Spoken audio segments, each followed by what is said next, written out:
Sanskrit learn with Basant Dubey sir YouTube channel में आप सभी का हार्दिक अभिनंदन एवं स्वागत है। आज हम संस्कृत व्याकरण के ज्ञान को आगे बढ़ाते हुए कक्षा 6 से 10 तक के लिए संस्कृत व्याकरण में अज्ञार्थ काल लोट लकार के रूप का ज्ञान का अर्जन करेंगे।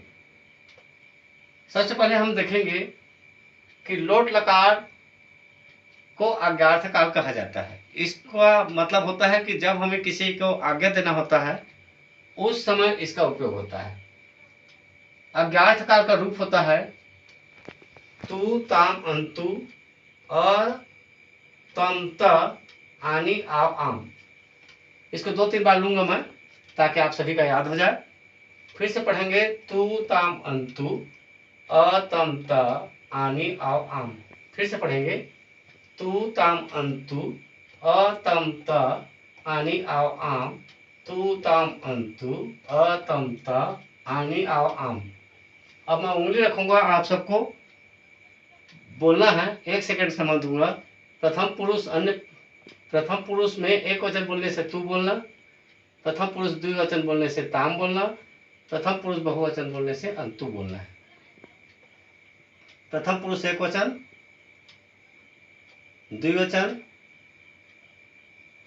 बहुवचन, मध्यम पुरुष का एक वचन, द्विवचन, बहुवचन, उत्तम पुरुष का एक वचन, द्विवचन, बहुवचन। अब यहाँ पर देखेंगे भाव माने होता है भू माने होना है होना। भू माने होना, भू धातु का परस्पर पद का रूप होगा। जब इसी के सामने हम लगा देंगे तो ये हो जाएगा भवतु। क्या हो जाएगा? भवतु। भाव लगाने से क्या बन गया? भवतु। फिर भवताम, भवंतु। आज जैसे पढ़े हमने तो भाव बोलने पर यहाँ हलंत नहीं लगा है, इसलिए इसका उच्चारण होगा भव, भवतम, भवत, भवानी, भवाव, भवाम। फिर से पढ़ेंगे भवतु, भवताम, भवंतु, भव, भवतम, भवत, भवानी, भवाव, भवाम। पच धातु का जैसे कि पढ़ेंगे हम कि पच का होगा पचतु, पचताम, पचंतु, पचतु, पचताम, पचंतु, पच, पचतम, पचत, पचानी, पचाओ, पचान। ये पच धातु का हो गया। रूप सभी को याद है तू तम अंतु अतम ता और आनी आओ आम। अब खेल धातु का हमें बनाना है तो खेल धातु के पहले अगर हम इसी को लिख देते हैं तू ताम अंतु अ तम त आनी आओ और आम। अब यहाँ हमें किसका बनाना है? खेल का। तो खेल इसके सामने जोड़ेंगे तो हो जाएगा खेलतु। क्या बन गया? खेलतु। फिर जोड़ेंगे तो बन जाएगा खेलताम, फिर खेलंतु। तो अ यहाँ से खेल में अ ही है पहले से, इसलिए हो गया खेलतु, खेलताम, खेलंतु। यहाँ खेल लिखेंगे तो ल में अ जुड़ा हुआ है, खाली खेल लिखाएगा, फिर खेलतम, फिर खेलत हो जाएगा। फिर खेलानी में आनी जोड़ने के लिए आ की मात्रा को बचा कर रखना है। खेल लगा देंगे तो आनी की मात्रा लगाने पर आ में खिलानी बन गया, आओ में बन जाएगा खिलाओ और आम में बन जाएगा खिलाम। देखिए खेल जोड़े हैं सब में।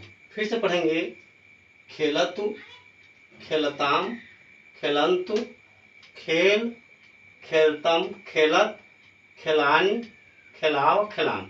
ये आपका लोट लकार का परस्पर पद में बनेगा। लिख में तू जोड़ने पर क्या बन गया? लिखतु। क्या बना? लिखतु, लिखताम, लिखंतु।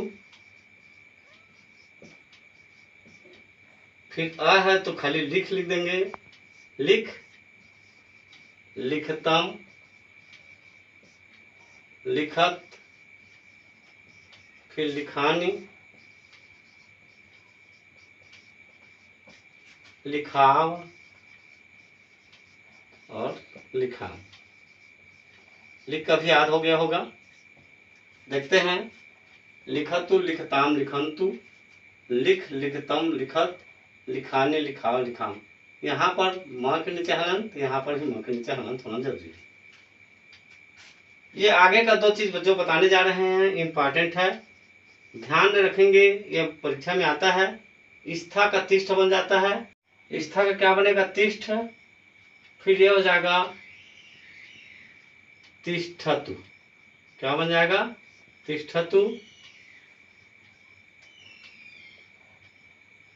तिष्ठताम, तिष्ठन्तु,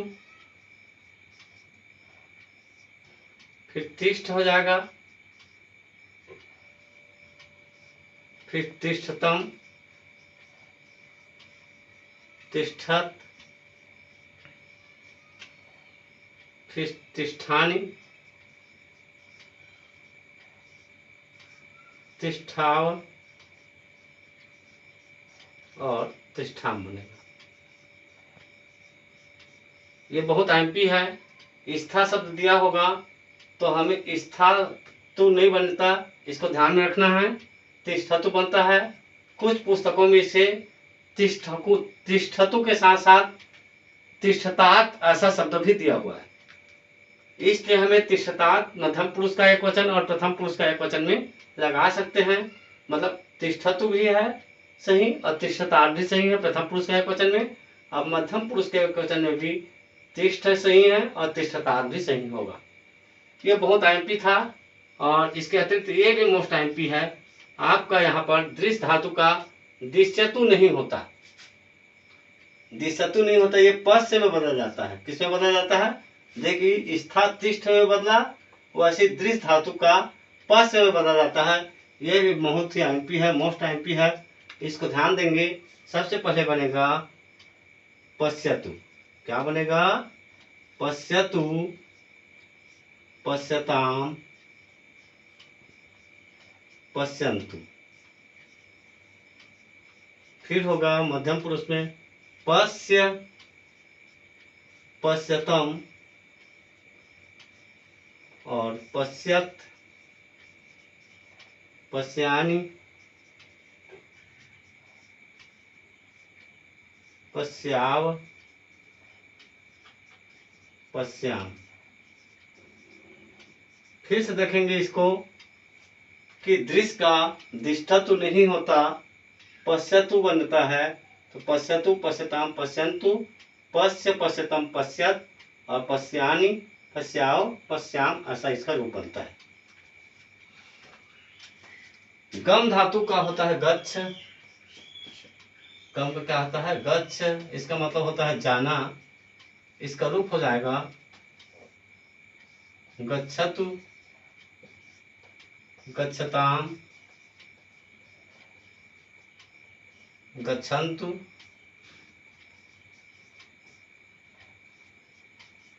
गच्छ, गच्छतम, गच्छत और गच्छानि, गच्छत, गच्छाव, गच्छाम।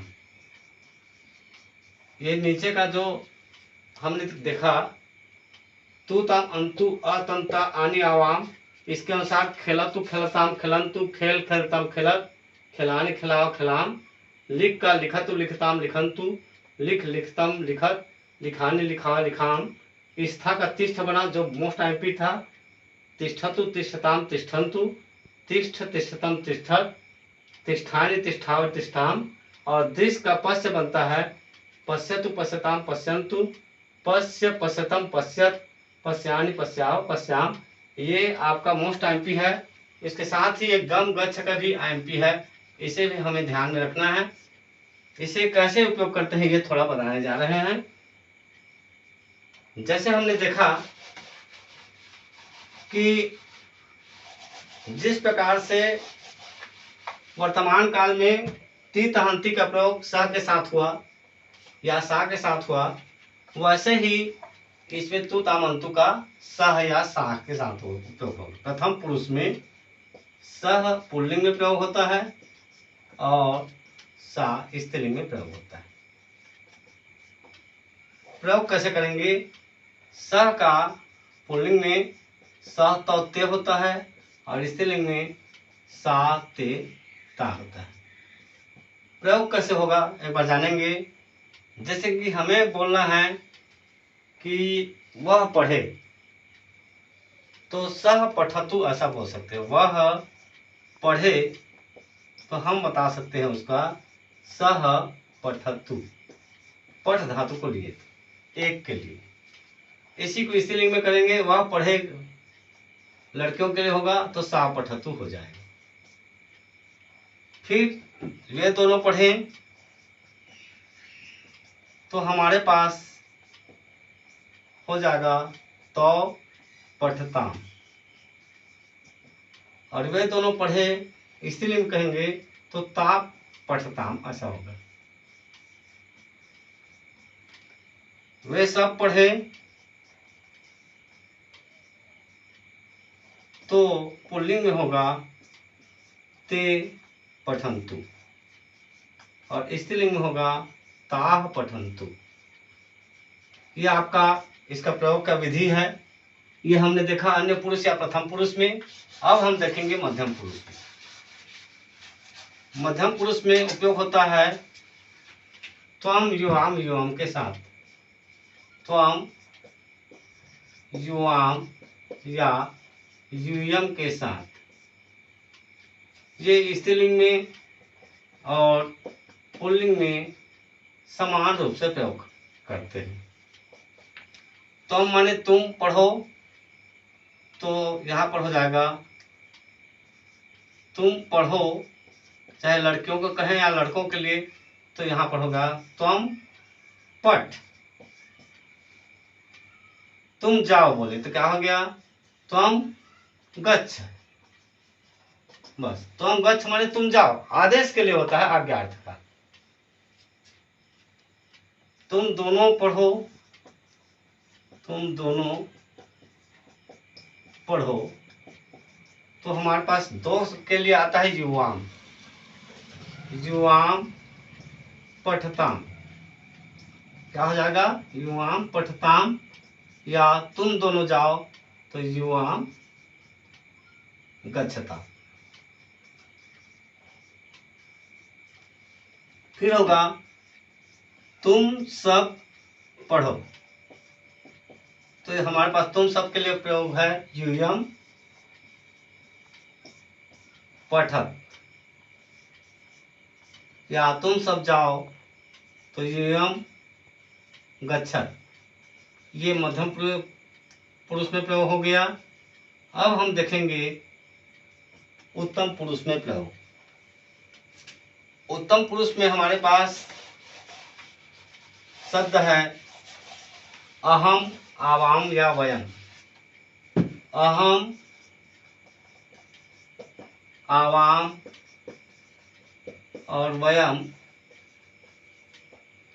अहम का मतलब होता है मैं, आवाम माने हम दोनों, और वयम माने हम सब।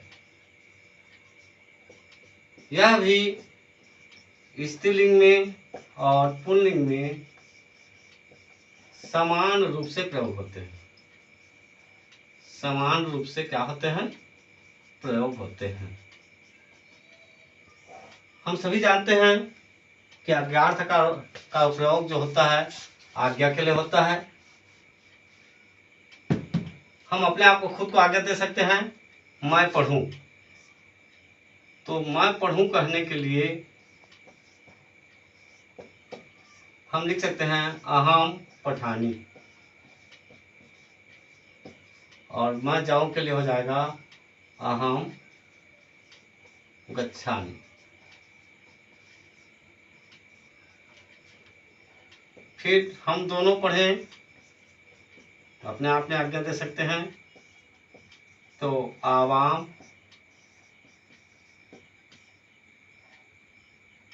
पठाव और आवाम हम दोनों जाए के लिए गच्छा। फिर हम सब पढ़ें, हम सब पढ़ें, तो इसका अनुवाद बनेगा वयम पठाम, माने हम सब पढ़ें और हम सब जाएं तो वयम गच्छाम गच्छाम हो जाएगा।